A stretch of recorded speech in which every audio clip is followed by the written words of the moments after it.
मैं टीचर में सर बताऊं तो इंटेंशनली नहीं, मैं एक्सीडेंटली टीचर बना। मेरी नौकरी से ज़्यादा खुशी मेरी तब होती है जब मेरे इतने सारे बच्चों की नौकरी लगती है। दिखाते हैं कि देखो हमारी सर पहली सैलरी आई, तो वो जो फीलिंग है ना उसे आप शब्दों में बयान नहीं कर सकते। एक लेडी है जो 37 साल की है, उसने घर से नहीं पढ़ी थी, उसके पति ने उसे पढ़ाया था, जिसने all over India 6th rank लाई है। वो उसने बड़ी प्यारी सी लाइन बोली कि सर महिलाओं के लिए दिन नहीं होता, उनके लिए रात होती है। कि अपने बच्चा सो जाता है, बैठती पढ़ती थी, कहता है ना गीता में कर्मण्येवाधिकारस्ते मा फलेषु कदाचन। तो आप अपना कर्म करते रहिएगा। जब आप रिजल्ट को सोच के काम करते हैं ना तो अक्सर आपको रिजल्ट नहीं पा पाते। तो आपका एक दरवाजा बंद हुआ है तो आपको एक दूसरी खिड़की ढूंढनी है कि कहाँ से आपको बाहर निकलना है। हम दिन में पढ़ाते थे, रात को पैम्पलेट वगैरह लगाते थे, खुद ही चिपकाते थे। तो रात को करीबन हम 1:30 या 2 बजे के आसपास सोए। 5 बजे क्या देखा, रूम खुला हुआ है, मोबाइल गायब, लैपटॉप गायब और जो कुछ पैसे थे वो भी क्या गायब। लेकिन एक भला इंसान था जिसने फिर कुछ पैसे उधार दिए थे। 6 महीने बाद वैकेंसी आ गई, हमारे बच्चा टॉप कर गया। बस उस दिन के बाद मैंने कभी डिसअपॉइंटमेंट देखा नहीं। स्कैम ये तो बताया जा रहा है कोचिंग है, लेकिन असली स्कैम होता है टेट का एग्जाम। सीटेट साल में 2 बार निकलता है, हर बार 20 से 25 लाख आते हैं। वो 25 लाख को अगर आप 1000 से इंटू मारोगे तो आपका क्वेश्चन मतलब मेरे को लगा 2-2.5 अरब के आसपास पैसा पहुंच गया। साल में 2 बार मिलेगा। 2 बार मिलने के बाद तो 26 लाख में से जो पास होने वाले के सिनेरियो तो 5% होता है। तो इसका मतलब अगर आप 5% लिखेंगे तो लगभग आपने क्या सोच लिया कि फिर आपके वही बच्चे वहाँ बच गए 20 लाख के, वो पहुँच जाते हैं। हर बार ये चलता रहता है। अगर आपने टेट का एग्जाम निकाला एलिजिबिलिटी के लिए तो आपको वैकेंसी भी निकालनी चाहिए। स्कैम वो नहीं होता जो सामने दिखता है, स्कैम वो भी होता है जिसे आप देखना नहीं चाहते। गवर्नमेंट के खिलाफ कोई बोलेगा इसलिए नहीं क्योंकि गवर्नमेंट दबोच नहीं। जब यूपीएससी हर साल आ सकता है तो टीचिंग क्यों नहीं आ सकता? जब एसएससी आ सकता है तो फिर टीचिंग क्यों नहीं आ सकता?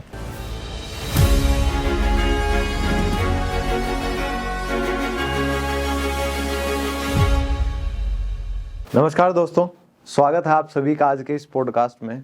हमने बहुत सुना है कि हर कामयाब इंसान के पीछे एक औरत का हाथ होता है।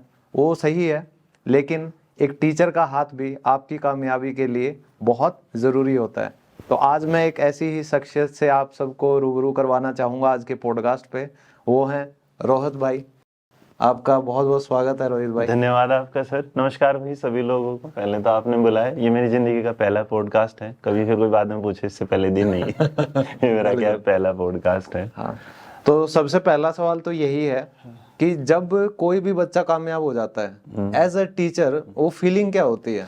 तो सर हमारे लिए ना एक चीज़ है, जैसे मानिएगा कि एक घर में एक बच्चा सेलेक्ट हुआ, हाँ, तो उसके माँ बाप खुश, उसके पास पड़ोसी रिजल्ट आया खुश हो गए। लेकिन हमारे लिए क्या था, हमारे वो जो रिजल्ट पे रिजल्ट, तो हर रिजल्ट के बाद हर्ट बीट, हर रिजल्ट के बाद आपकी मतलब खुशी ना बढ़ती चली जाते हैं। और जिस दिन आते हैं ना इससे पहले मैसेज कि सर मैं सेलेक्ट हो गया, मैं सेलेक्ट हो गई, मेरी ये सैलरी। मतलब जैसे हमारे याद है इस बार हमारे केंद्रीय विद्यालय में लगभग 6000 कुछ वैकेंसी थी और 4000 के अराउंड हमारे यहाँ से स्टूडेंट ऑल ओवर इंडिया में।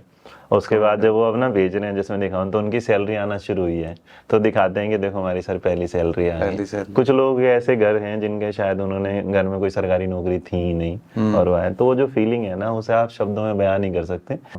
अब ऐसा भी है कि कुछ सक्सेसफुल रिजल्ट आते हैं, कुछ अनसक्सेसफुल रिजल्ट आते हैं। कुछ ऐसे लोग होते हैं जिन्हें आप उम्मीद बना के रखते हैं कि इस बच्चे का सिलेक्शन होगा ही होगा, लेकिन कभी कभी उसका सिलेक्शन नहीं होता। तो एक बड़ा डिसअपॉइंटेड मोमेंट होता है वो वाला कि आप उस चीज को उस बच्चे को कुछ कह नहीं सकते, कुछ कर नहीं सकते। बट जो मतलब आपको मेरी जब नौकरी लगी थी, मुझे लगता है मेरी नौकरी से ज्यादा खुशी मेरी तब होती है जब मेरे इतने सारे बच्चों की नौकरी लगती है। हाँ, एक माँ बाप के तो बस ज्यादा 2 बच्चे होंगे, हम 2 हमारे 2 है, ज्यादा कर लेंगे 5-7 कर लेंगे, लेकिन हमारे तो बच्चे 400-500 होते हैं। तो इसका मतलब जाके आगे जो भविष्य बना रहे बच्चों का वो सबसे बढ़िया। तो खुशी का एक मतलब ठिकाना है, बिल्कुल नेक्स्ट लेवल होता है। बिल्कुल।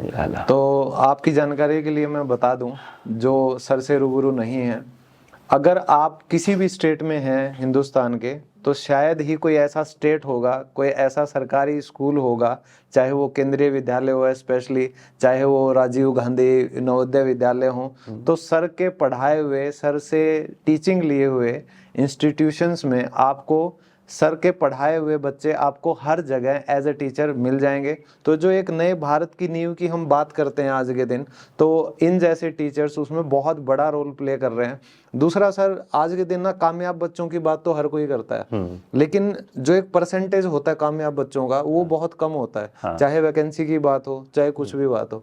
तो मैं आपसे ये पूछना चाह रहा हूँ कि जो बच्चे सक्सेसफुल नहीं होते उनके लिए आप क्या मोटिवेशन देते हो, क्या उन्हें समझाते हो, और वो कैसे इस चीज को लेते हैं?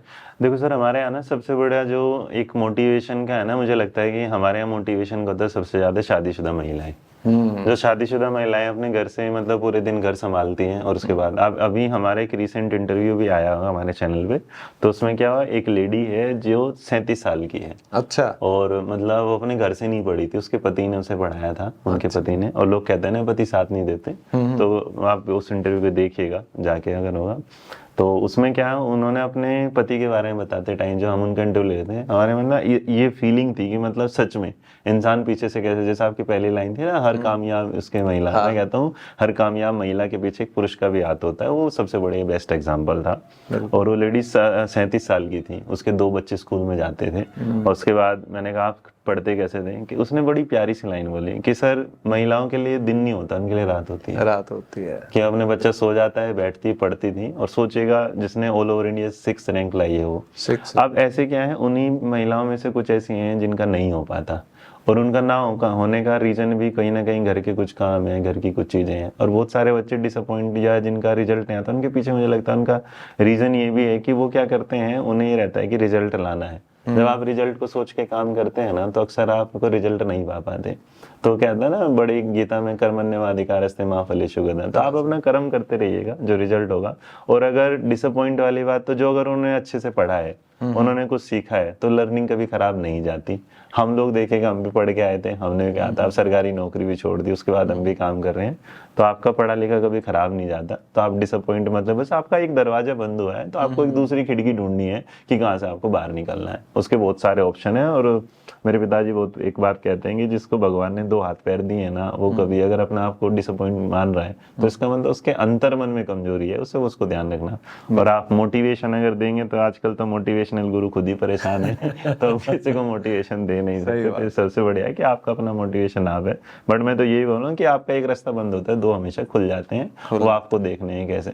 मेरे पिताजी एक बार मेरे से बोल रहे थे कि रोहित जमीन में देख वहाँ पैसे पड़े हैं। तो मैंने देखा, मैंने कहीं भी नहीं पापा जी, कह रहे देख देना। मैंने कहा पापा जी क्यों बेवकूफ बना रहे नहीं? कहने लगे यही बस फर्क है कि जिसे वो दिख रहे होंगे ना, उसे वही कमाएगा। इसका मतलब आपकी सोच में होना कि वहाँ पैसे पड़े हैं, आपको कमाने हैं, तो किस तरह कमाने हैं, आपको ऑप्शंस ढूंढने पड़ेंगे, ना कि कोई दूसरा आके आपको लाके देगा ये लेकर। तो वो चीजें हैं।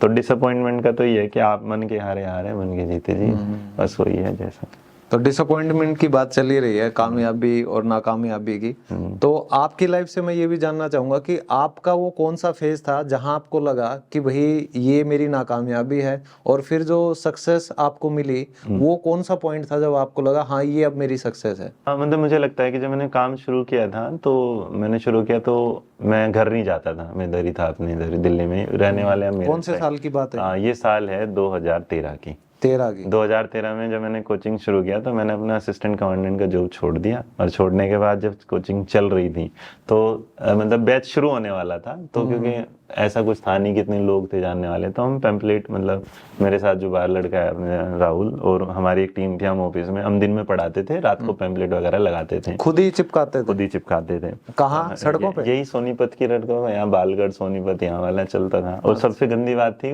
उसका 1 रुपए का वो बनता था। तो आप 1000 लगवाएंगे, सुबह आके देखेंगे उसके ऊपर कोई दूसरा छाप के चला जाएगा, तो सीधा दिखता था कि 1000 रुपए गए।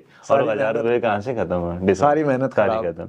अब ऐसा हुआ, इसी चक्कर में एक बार जेल के भी दर्शन करवा दिए थे मेरे को। अच्छा, जेल भी गए? हाँ, वो हुआ क्या रीजन कि हमने एक इंसान को ठेका दे दिया कि भाई तू एक काम कर, हाँ, ये वाले क्या है पैम्पलेट लगा दे। हाँ, उस नालायक ने क्या किया, फ्लाईओवर पे लगा दिए। अच्छा। अब उस दिन किस्मत खराब थी ना, तो उधर से कोई मिनिस्टर वगैरह गुजर रहा होगा। अच्छा। तो उन्होंने कहा ये क्या बदतमीज है, इसको पकड़ो। उसके बाद मेरे सामने समन वमन हो गया, मैं चला गया। जब मैं जज साहब के सामने पहुंचा, तो उन्होंने देखा, अब मैं आप सोचो ना, आपसे आज से करीबन 10 साल पहले की बात, अगर मैं आज ऐसा हूँ तो 10 साल पहले मैं कैसा था अंदाजा। और मैं तो हाथ जोड़ के खड़ा हो गया। कह रहे इस पे 10,000 का फाइन कर दो। मैं कह जी मेरे पास 10,000 रुपये नहीं है बिल्कुल भी। कह रहे ठीक है 5,000 कर दो। मैं कह जी ना बिल्कुल भी नहीं। 2,000 दे के दे। मैं कहा सर अभी इसमें बिल्कुल नहीं। कह रहे सर 2 घंटे को जेल में डाल दो। मैंने कहा जी 2 घंटे जेल में डाल दो, कोई बात नहीं। तो बैठ गया। तो डिसअपॉइंटमेंट वहां से कि जब ने इसने काम को देख लिया ना, हम क्या है, हमारा बैच शुरू होने वाला था और इंक्वायरी बढ़िया थी, तो लगा था कि काम चल निकलेगा। लेकिन उससे पहले रात को जब हम सो रहे थे तो पीजी वगैरह हमारे में करजन रूम लेते थे, तो जैसे यहाँ ना नीचे ही लेट जाया करते थे। तो रात को करीबन हम 1:30 या 2 बजे के आसपास सोए, और 1:30-2 बजे के आसपास सोने के बाद पता नहीं 3 या 4 बजे करीबन कुछ हुआ, लेकिन पता नहीं 5 बजे क्या देखा, रूम खुला हुआ है, रोशनी आ रही है। अच्छा। और सामने एक चार्जर लगा हुआ है जिसमें सिर्फ एडेप्टर है, उसकी पिन भी निकली हुई है। अच्छा। दिमाग में यहाँ तो मोबाइल लगा हुआ था, मोबाइल गायब, इधर की तरफ देखा लैपटॉप गायब, इधर की तरफ देखा सब गायब, और जो कुछ पैसे थे वो भी क्या है, गायब सारे ने। तो पता चला कि हमारे रूम पे सुबह सुबह चोरी हो गई थी। अच्छा। और वो जो चोरी हुई थी उसके बाद लगा कि जो काम शुरू करने वाला था ये काम शुरू नहीं हो पाएगा, तो इसका मतलब इस काम को क्या कर दो, बंद कर दो। लेकिन एक भला इंसान था जिसने फिर कुछ पैसे उधार दिए थे, उसके बाद फिर काम निकला। और फिर इत्तेफाक से हुआ कि 6 महीने बाद वैकेंसी आ गई। 6 महीने के बाद एक पेपर था, उसमें हमारे बच्चा टॉप कर गया।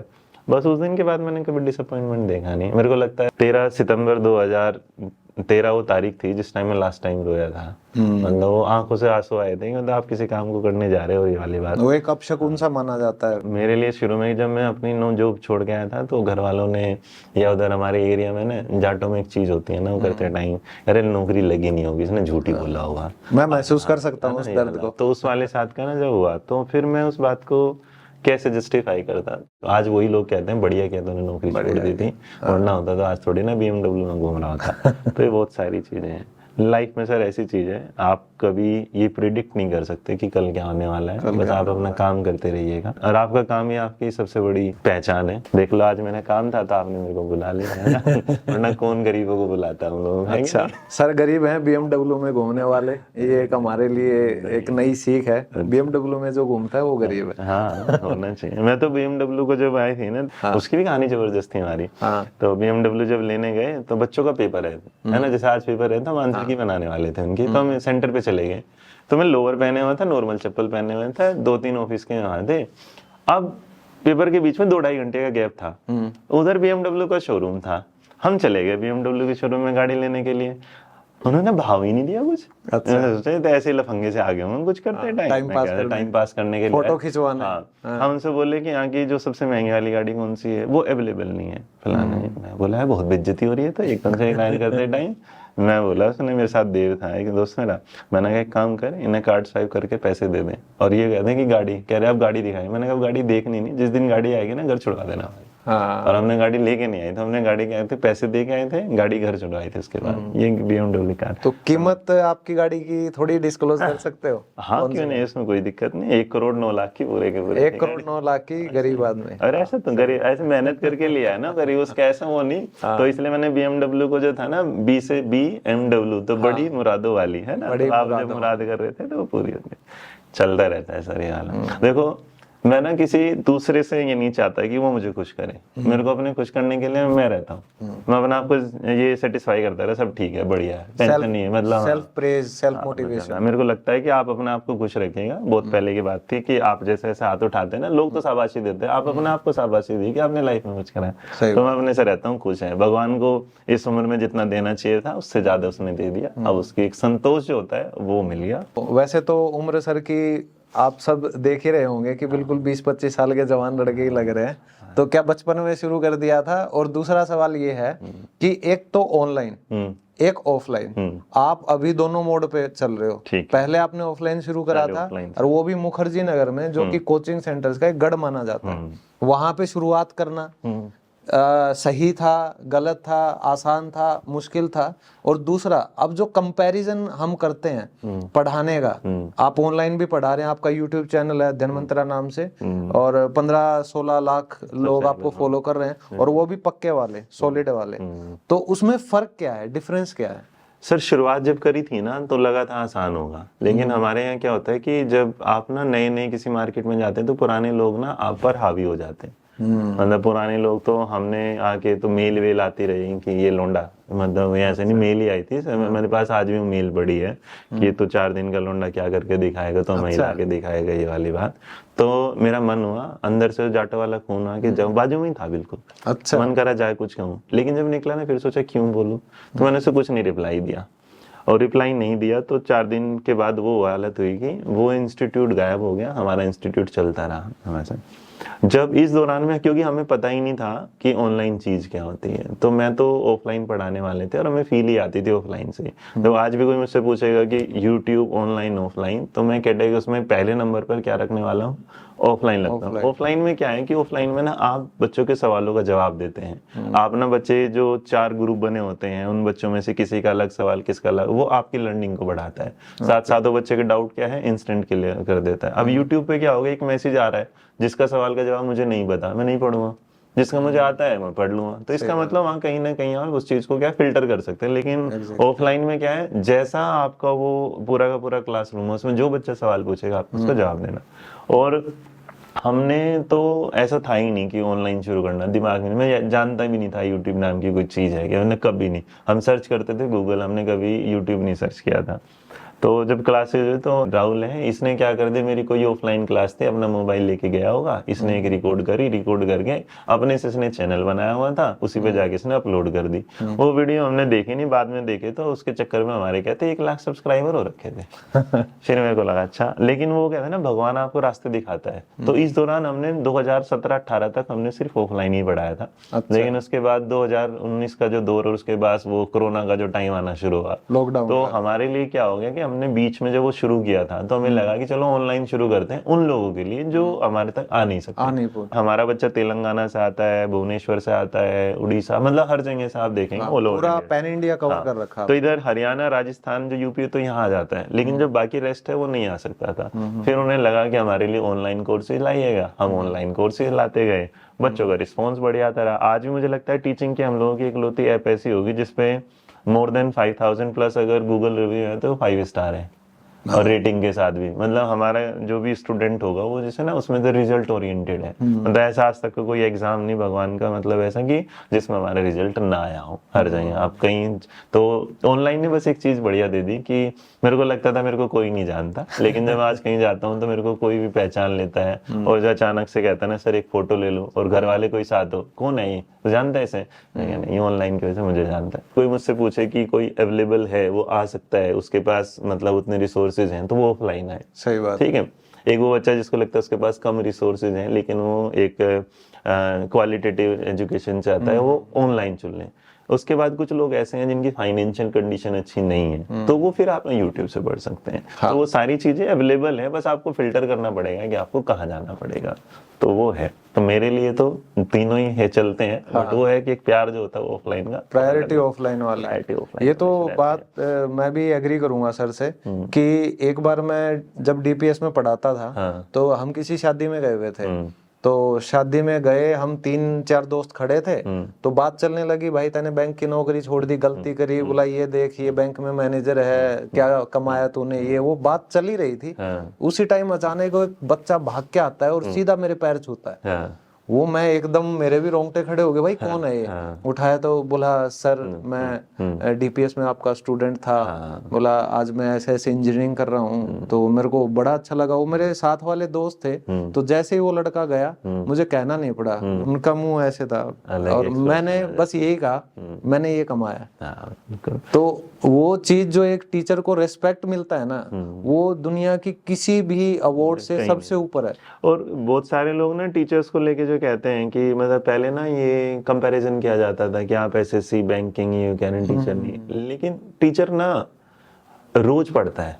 हाँ, बैंकिंग वाला ना रोज नहीं पढ़ता, टीचिंग एसएससी वाला रोज नहीं पढ़ता। एक टीचर को पढ़ाने के लिए ना रोज पढ़ना पड़ता है, अपने आप को अपग्रेड रखना पड़ता है, इसीलिए अपडेट रखना पड़ना। और आप समझिएगा, आप ना अगर मैं ये कहूँ कि मैं आज गलत कोचिंग दूंगा तो इसका मतलब मैं किसी और का नुकसान नहीं कर रहा, मैं अपना कर रहा हूँ। क्योंकि अगर मैंने आज गलत पढ़ाया है तो टीचर आगे जाके मेरे बच्चों को गलत पढ़ाएगा। मेरे बच्चे जरूरी नहीं कि मेरे अपने बच्चे हों, मेरे बच्चे का मतलब जो भी हमारी आगे आने वाले जनरेशन है वो सारी क्या होगी, खराब होगी। तो इसका मतलब आज एक बेहतर तरीके से आप पढ़ाइएगा, बेहतर तरीके से फ्यूचर। और सर टीचर जो करता है ना काम, वो बेचारे की वैल्यू कम होती है। जैसे एक लेडी ना घर में रहती है, तो कोई भी पूछ लेता है ना कि तूने पूरे दिन में घर में काम ही क्या था। जब बर्तन साफ करने होते हैं ना, तो बर्तन की जो गंदगी है ना, उसको साफ करने का जो काम वो लेडी करती है ना, कभी उसे ना 10 दिन एक पुरुष करके देखेंगे ना, पता चलेगा। हम बहुत सारे, अब वही वाली बात है कि महिला ये सोचे कि भाई तू बाहर का काम करता है, तो उसे भी समझना चाहिए कि पुरुष ने पता नहीं पूरे दिन कितनी गाली खा के आता है, और घर में अगर आके इसने किसी ने कुछ ऊंचा बोल दिया होगा, तो उसे समझ लेना कि आज जरूर कुछ ना कुछ क्या गड़बड़।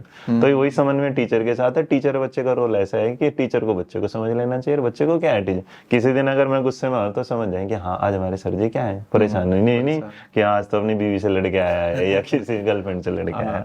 तो ये सारी चीजें, टीचर जैसा नहीं कोई हो सकता। और मैं तो सच बताऊं, असिस्टेंट कमांडेंट छोड़ के अगर मैं यहाँ टीचर बना हूं तो मेरे को भगवान ने लिखा होगा टीचर बनाना। और मैं कभी मतलब अपनी रोजी, मैंने कभी लाइफ में, मेरे से ना दोस्तों ने जब टीचिंग के लिए बीएड और ये ने कहा था, मैंने कहा था जिंदगी में कुछ भी बन जाऊंगा, मैं टीचर नहीं बनूंगा। टीचर भी मैं मतलब मैं वो नहीं, इंटेंशनली नहीं। मेरे को लगता है टीचर आप बने भी नहीं। ना, मैं टीचर में सर बताऊं तो इंटेंशनली नहीं, मैं एक्सीडेंटली टीचर बना। मैं यूपीएससी की तैयारी करता था, फॉर्म भरना था अपनी बहन का पेपर पास करवाने के लिए। मेरे भाइयों ने क्या कहते फॉर्म भरवा दिया मेरे पिताजी ने, कि सोचा कि दोनों का रोल नंबर आगे पीछे आएगा, ये इसको नकल करवा देगा। वो इत्तेफाक से उसका रोल नंबर दूसरी जगह है, मेरा दूसरी जगह है।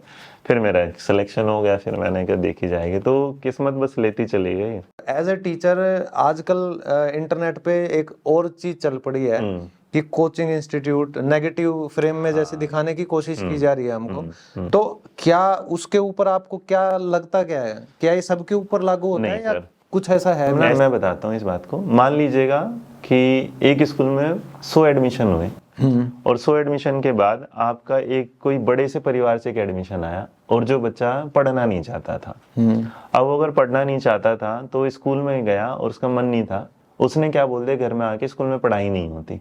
घर वालों ने जाने बिना कि आपका बच्चा नहीं पढ़ना चाहता, तो उसने क्या, पढ़ाई नहीं होती।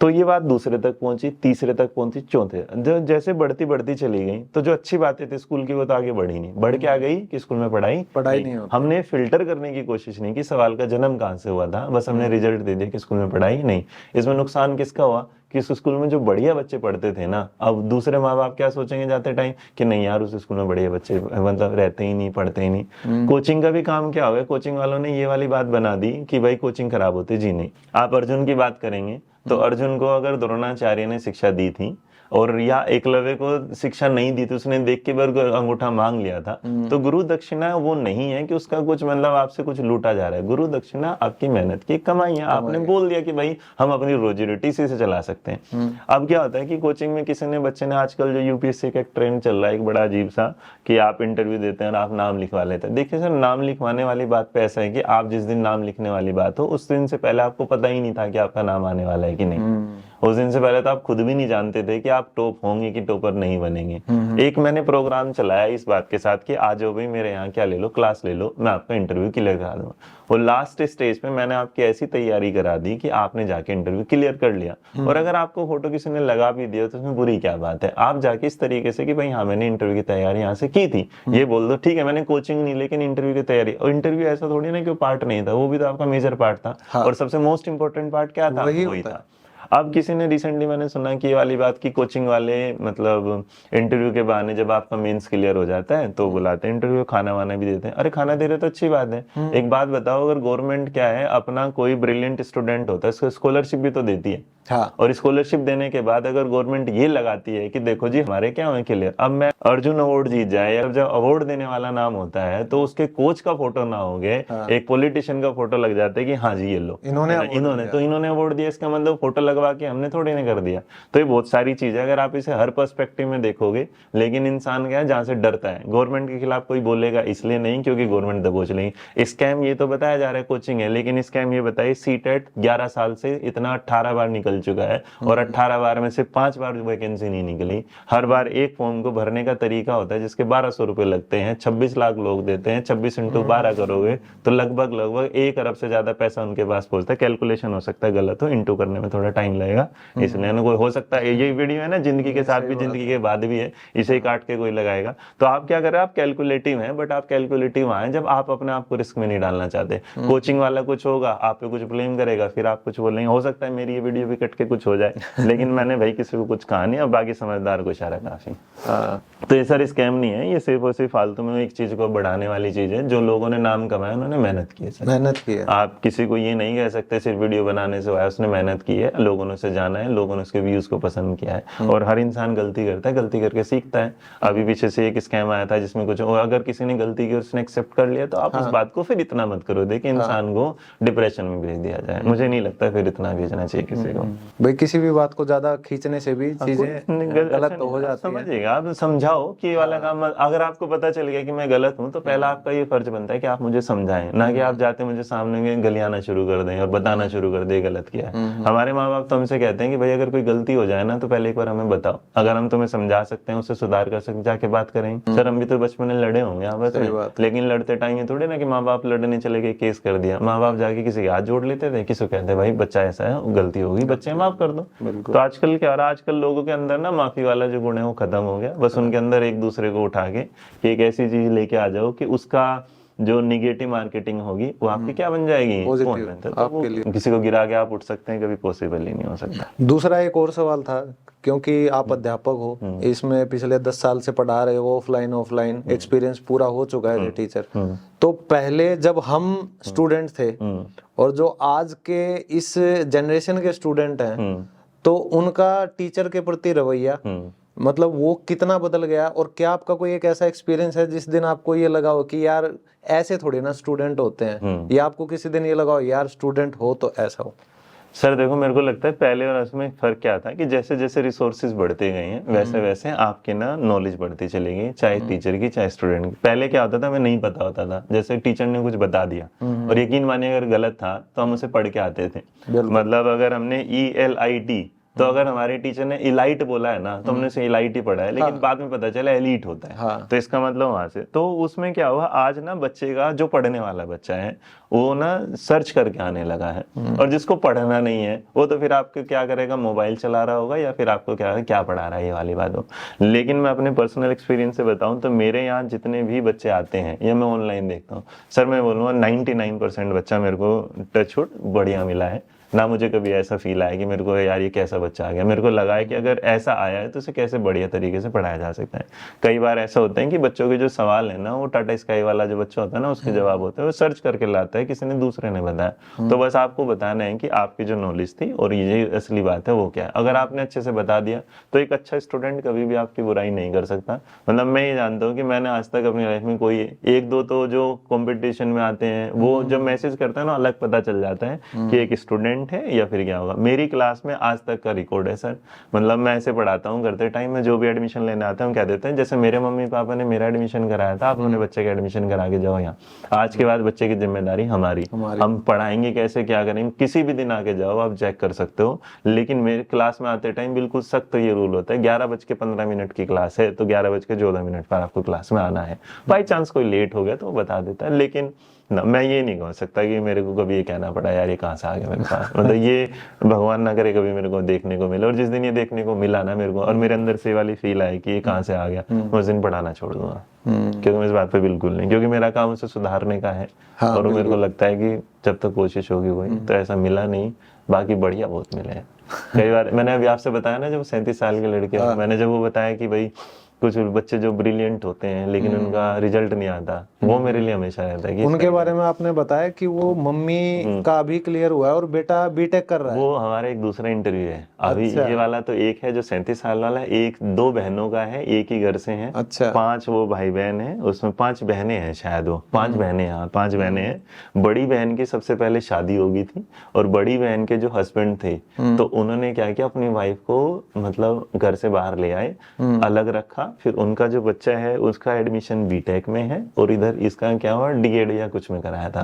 वो पूरा इंटरव्यू मुझे याद नहीं है। और उस लेडी को देखने के बाद आप कह ही नहीं सकते कि वो शादीशुदा भी है। मतलब पढ़ने की कोई उम्र नहीं होती, कोई उम्र नहीं होती, डेडिकेशन होनी चाहिए सर कि जिसको पाना है वो पालेगा। हम भी मतलब दोहरा किरदार निभाते हैं ना, हम स्टूडेंट भी हैं कहीं ना कहीं, पढ़ते भी रहते हैं और एज ए टीचर भी। तो कोई एक ऐसा इमोशनल मोमेंट किसी स्टूडेंट के साथ कि जब आपकी आंखों में सच में आंसू आ गए होंगे? क्योंकि मेरे साथ तो अभी ऑनलाइन ऑफलाइन ही ये चीज हुई है 1-2 बार जूम क्लास में। अच्छा। जब बच्चे क्या देखेंगे, जूम क्लास स्टार्ट हुई और रोना स्टार्ट कर देंगे। हाँ। तो मतलब उनको देख के मेरे को भी रोना आ जाता है। वो कहते हैं कि सर आज ऐसा लग रहा है जैसे भगवान को देख लिया। तो मतलब यकीन नहीं होता कि आज के इस युग में भी कुछ इस तरह के बच्चे इस टाइप के इंसिडेंट ना मेरे पास इतने सारे हैं कि मैं कोई एक ऐसा कि मतलब बहुत डीप दो टच कर सबसे ज्यादा है डीप। तो अभी रिसेंटली परसों हमारे यहाँ एडमिशन हुआ और वो लेडी आई, उसके हस्बैंड को ना पैरालिसिस हो रखा है और वो हॉस्पिटल में थी और उसने कहा मेरे पास आखिरी मौका है, अब अपने पति का खर्च भी चलाना है और वो काम नहीं कर सकते। तो एक लोग होते हैं जो कहते हैं कि फ्री एडमिशन दे दो, एक उसने आके जब बोला ना कि मेरे पास अभी इतने पैसे हैं, इतने में बाद में दे दूंगी, तो मैं पीछे से गुजर रहा था। तो मैंने कहा क्या हो गया, तो उन्होंने बताया। फिर हमने क्या बोला कि हम आपका जो एडमिशन है वो भी क्या दे रहे हैं, फ्री दे रहे हैं। ये वाला एडमिशन क्या है, फ्री है। और बस आपको एक काम करना पड़ेगा, जो भी आपने यहाँ फीस जमा करी है ना, वो जो फीस जमा कर रही है आप उसे ऐसे काम में यूज कर लीजिए जिसमें आपकी दूसरी पढ़ाई की और तैयारी है, क्योंकि आप पूरे दिन यहाँ रहोगे। तो इसके अलावा आप क्या करो, लाइब्रेरी में जाओ और लाइब्रेरी में जाके वो पैसे दे देना, क्योंकि हर जगह फ्री मिल नहीं पाएगा। तो उसने कहा वो तो हॉस्पिटल में रहते हैं, मैं घर नहीं, तो तैयारी करो। तो वो रो रही थी वहाँ, लेकिन उसका ये था कि आखिरी टाइम में भी उसने ये नहीं कहा कि अपने पति को छोड़ना है, उसे क्या है पढ़ना भी है उस टेंशन में। और एक सबसे बड़े इवेंट आया था लाइफ का टेंशन, एक वो आई थी, सासू माँ आई थी, एक बहू आई थी। तो बहू रानी को सासू माँ ने ये बोले कि इसको आप पढ़ा के टीचर बना दो, इसका पति ना कुछ नहीं करता, नकारा है, कुछ नहीं करता, यही मेरी क्या है बेटी है। और वो आती है और उसके बाद वो जो फीस देती है, तो आपने देखा होगा गांव में जो औरतें होते हैं ना, पुल्लू में कुछ ऐसे बांध के लाती है और उगाड़, और उसने जो वो उसमें से पैसे निकाले थे ना, और वो पैसे क्या थे, वो पैसे थे 10-10 रुपए, 20-20 रुपए, 100-100 रुपए। तो जो फीस जमा कर रही थी ना, मतलब आप समझो मुझे, मतलब वो एक ऐसा मोमेंट था कि हम अगर उसकी फीस को ले लेता ना, तो पता नहीं मैं जिंदगी भर ना किसी का ऐसा कर्जदार हो जाता जो मैं कभी नहीं उतार पाता। दुनिया में बहुत सारे एग्जाम्पल हैं, अच्छे भी हैं बुरे भी हैं, हम सिर्फ और सिर्फ जो देख रहे हैं बुरा देख रहे हैं। सास बहू की हम लड़ाई देखते हैं, लेकिन सास बहू को प्यार नहीं देखते, बहुत जगह मिलता है। और वो ऐसी नहीं थी कि पढ़ी लिखे परिवार से थी, वो एक ऐसी जो आप समझो जो अपने पल्लू में पैसे बांध रखे हो, तो हम समझ सकते हैं ना, ये कहते हैं तो वो जो सोचती ना, वो लम्हा ऐसा था।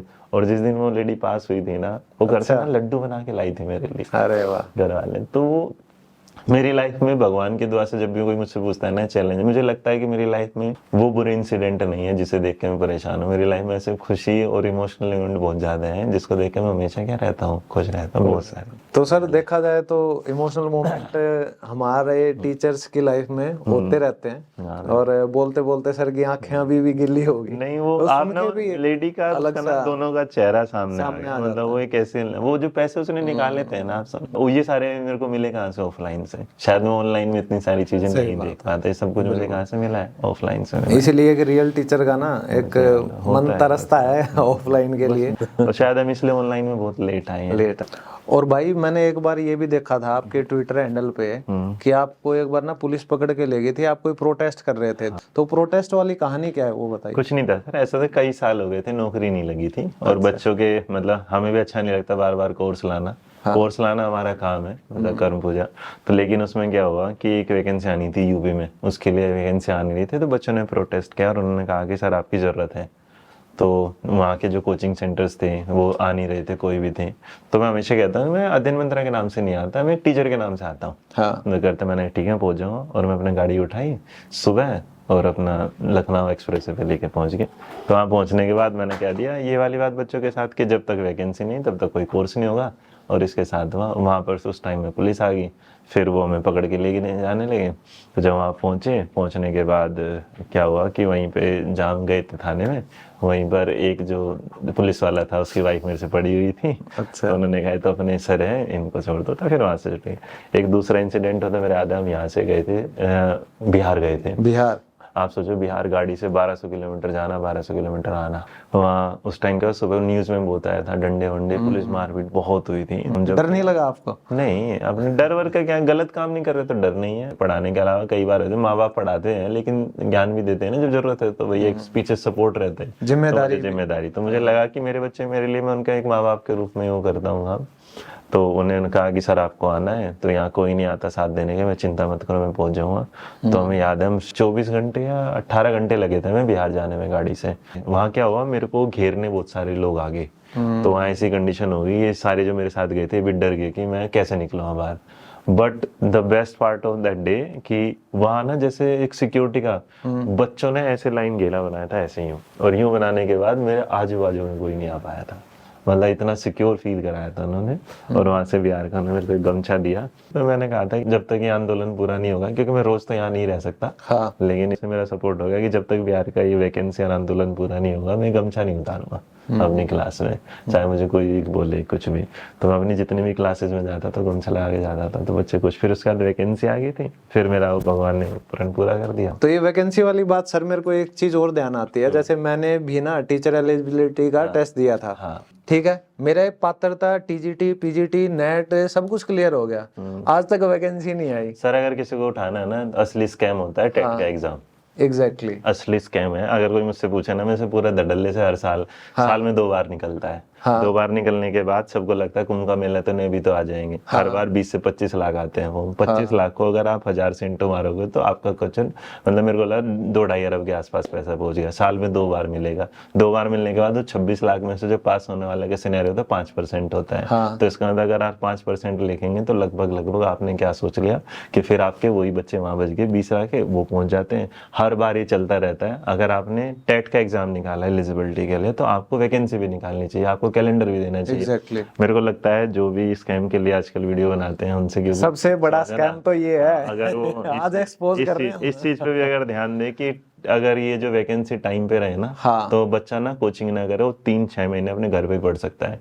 तो वैकेंसी स्कैम ये है कि अगर किसी तरीके से कैलेंडर फिक्स कर दे टीचिंग का, मुझे अगर कोई क्या करना है कुछ नहीं आता, इतनी सारी वैकेंसी जाती है, इतनी सारी टीचर हैं, आप पर्टिकुलर फिक्स कर दीजिएगा, आपको अच्छा कैंडिडेट मिलेगा। जब यूपीएससी हर साल आ सकता है, तो टीचिंग क्यों नहीं आ सकता? क्यों नहीं आ सकता? जब एसएससी आ सकता है तो फिर टीचिंग क्यों नहीं आ सकता? लेकिन वही वाली बात है कि टीचिंग को ना ऐसा जोर मास्टर ही तो है क्या। अब जो ये वैकेंसीज होती हैं नवोदय विद्यालय की होगी, केवीएस की होगी, और हर स्टेट की अलग अलग, और हर स्टेट का सीटेट से क्वालिफाई नहीं मानते, हर स्टेट अपना अलग अलग ले रहा है। क्यों? पैसा। आपको एक बात और बता दूं यार, केवीएस 4 साल बाद आया था। अगर 4 साल बाद आया था तो ऐसा तो है नहीं कि इसने खाने पीने की ऐसी कुछ चीज खा ली कि बढ़ती उम्र घट सी जाए। तो अगर आपने 4 साल में वैकेंसी निकाली है तो आप उस दौरान 4 साल की एज भी काउंट मत करो। एग्जैक्टली। एक बच्चा जी, एक महिला है जिसने बड़ी मुश्किल से घर में लगा के 2 लाख लगा के बीएड करी है और उसको मौका ही नहीं मिला वैकेंसी आने का, तो इसका मतलब गुनहगारी फिर उस बच्चे की नहीं है, दोषी आप हैं कि आपने वैकेंसी नहीं निकाला और उसके बाद आप कहते हैं कि आप ओवर एज हो गए। तो इसका मतलब गलती किसके है? स्कैम वो नहीं होता जो सामने दिखता है, स्कैम वो भी होता है जिसे आप देखना नहीं चाहते। आप देखना नहीं चाहते कि वैकेंसी नहीं आ रही, आप देखना नहीं चाहते कि अगर आप कोचिंग इंस्टीट्यूट ऑन कर, आप सरकारी कोचिंग इंस्टीट्यूट ऑन कर दो। हाँ बस। अगर गवर्नमेंट पढ़ा रही है तो माँ बाप ट्यूशन क्यों करवा रहे हैं? स्कूल में थोड़ी ना, स्कूल का टीचर तो ट्यूशन दे भी नहीं सकता। आपने खुद ही तो पहली बार जिंदगी में ट्यूशन के लिए आपने प्राइवेट वाले को चुना था, तो उसमें गलती ट्यूशन वाले की नहीं थी, उसने आपको ऑफर दिया। अब मुझे पता है कि मैं हाईवे पर जा रहा हूँ, तो हाईवे पर मेरे प्यास लगी तो मैं वहीं रुकूंगा ना जहाँ मुझे पानी मिलेगा। तो वो भी प्यास बच्चे की प्यास है, उसे जहाँ टीचर से पढ़ना होता है प्यास। बस इतना होना चाहिए कि जो पानी पिला रहा हो उसे ये पता होना चाहिए कि वो सामने को जहर ना पिलाए, उसे पानी पिलाए, वो जिस चीज खिलाए उसे वो दे, ताकि वो भी आगे जाके अच्छे से काम करे। ये है कि एक मछली तालाब को गंदा कर देते हैं, लेकिन सारे लोग ऐसे नहीं होते। आप 5 उंगली बराबर लेके चल रहे हैं, वो गलत है। मुझे लगता है कि आप पॉजिटिविटी आगे बढ़ाइएगा, सब कुछ आगे बढ़ेगा। हमारे कोचिंग इकलौता एक एग्जांपल, कहीं एक फोटो नहीं लगा मिलेगा। इंस्टीट्यूट ने फोटो लगाने का ट्रेंड क्यों चलाया? क्योंकि आपने जाके ये पूछा था कि आपके यहाँ से बच्चा पास हुआ कि नहीं पास हुआ। अब बच्चा पास दिखाओ, अब रिजल्ट दिखाने के लिए फोटो लगाना पड़ेगा। अब फोटो तो जो जिसके घर में आया उसने दिखा दिया, भाई ये वाला फोटो आया था, इसने इंटरव्यू क्लास से कुछ भी लिया उसने क्या है कुछ भी, तो इसका मतलब उसने दिखा दिया। तो आपने जो डिमांड मांगी सामने वाले ने उसके तरीके से आपके सामने रिप्रेजेंट करना। अब वो आपको क्या लग रहा है? एक बात लास्ट में बता दूं, जैसे व्हाट्सएप जब आया था ना, उसने हम लोगों की गरीबी को पहचाना था। हमारे यहाँ जब मैसेज होते थे ना तो 10 रुपए का छोटा पैकेट आता ना, 100 मैसेज होते ही बस अपनी है। दिवाली ना 3 दिन पहले विश कर दिया जा करते, वैलेंटाइन 14 को विश नहीं होता था, 12 को विश हो जाया करता था। व्हाट्सएप आया, उसने आपको फोटो भेजना सिखाया, फोटो भेजने सीखने के बाद उसने क्या है आपको ऑडियो सिखाया, वॉइस कॉल दी, वीडियो कॉल दी। पहले वीडियो कॉल आई तो लोग खुश थे। आज इस टाइम ना अगर कोई बाहर होगा उसे इस बात का डर नहीं होता कि फोन आएगा, उसे इस बात का डर होता है कि वीडियो कॉल आएगी, वीडियो कॉल आएगी। ऐसा होता है हर चीज के अपने पॉजिटिव। वो भाई अगर फायदा दे रहा है तो नुकसान भी देगा। आप देखो, आपको फायदा चाहिए, आपको नुकसान चाहिए। अब हम इस पॉडकास्ट के बिल्कुल अंत में पहुंच चुके हैं, तो मैं रोहित भाई से एक ही बात पूछना चाहूंगा कि आज से 5 साल बाद आप अपने आप को और एक एजुकेशन सिस्टम को आप कहाँ देखते हैं? देखो मैं जहाँ आना था मैं आ चुका हूँ, तो मैं अपने अगले फ्यूचर को भगवान की दुआ से जितना मुझे दिया था, इससे मैंने इतना सोचा नहीं था जितना उसने मुझे दे दिया। और रही एजुकेशनल सिस्टम की बात, तो जो भी उसमें चीजें सुधारी जा सकती हैं उस पे काम, सबसे पहले बस पॉलिसी में सुधार आना चाहिए। एक हर चीज का टाइम टेबल होता है। टीचिंग में मेरे को लगता है बस एक शेड्यूल आ जाए, बच्चे को पता हो जाए कि उसे नौकरी इस साल तक, चाहे आप 25 साल दो, लेकिन 25 सालों से अगर आपने बोला 5 ऑप्शन है या 5 बार उसके फॉर्म भर सकता है, तो उससे 5 मौके छीने ना जाए। क्योंकि आप उसे एक मौका देते हैं, उसमें भी आप 10 वैकेंसी देते हो, 10 में से फिर एक सीट पे हजारों कैंडिडेट आ जाते हैं, और वो फिर आप उसमें सर्च करते हैं कि बेस्ट कौन होगा, और उस बेस्ट में पीछे से पता चला कि 8 तो वो बेस्ट निकले हैं जिनके पीछे से पैसे पहुंच चुके हैं। बिल्कुल। तो आप वही है ना, किसी उम्र के दायरे के हिसाब से या सरकार बदलने के हिसाब से आप वैकेंसी जो कैंसिल करते हो, उसकी वजह से किसी की पूरी जिंदगी खराब हो जाती है। उसकी पूरी एजुकेशन जो उसने की है, जो तैयारी की है, जो पेपर पास किया है, वो सब खराब हो जाता है। अगर कोई टीचर बनना चाहता है, जैसे आप पढ़ाते हो, पहले स्टेट का टेट क्लियर करो, फिर सीटेट क्लियर करो, उसके बाद एंट्रेंस दो, उसके बाद इंटरव्यू दो, तो ये कितना लंबा प्रोसेस होता है कि उम्र भी निकल जाती है। अब आप सर अगर सोचेंगे, कोई भी इंसान अपने घर से बाहर नहीं जाना चाहता, अपने घर में, लेकिन अगर यूपी वैकेंसी नहीं निकालता और बिहार वैकेंसी निकालता है ना, तो लोगों अपने खर्चे चलाने के लिए लगता है कि चल बिहार में जाके नौकरी कर ले। बिल्कुल। ये इतना बड़ा विषय है कि इस पर अगर बात किया जाए तो शायद 2-3 दिन कम पड़ जाएंगे। चलो फिर कभी ऐसा मौका मिले तो पक्का करेंगे। और एक टीचर होने के नाते मैं ये फील कर सकता हूँ कि रोहित भाई भी एक टीचर बने नहीं है, वो टीचर शुरू से ही थे, बस इस लाइन को पहचानने में और समझने में थोड़ा सा टाइम लग गया, वो बात अलग है।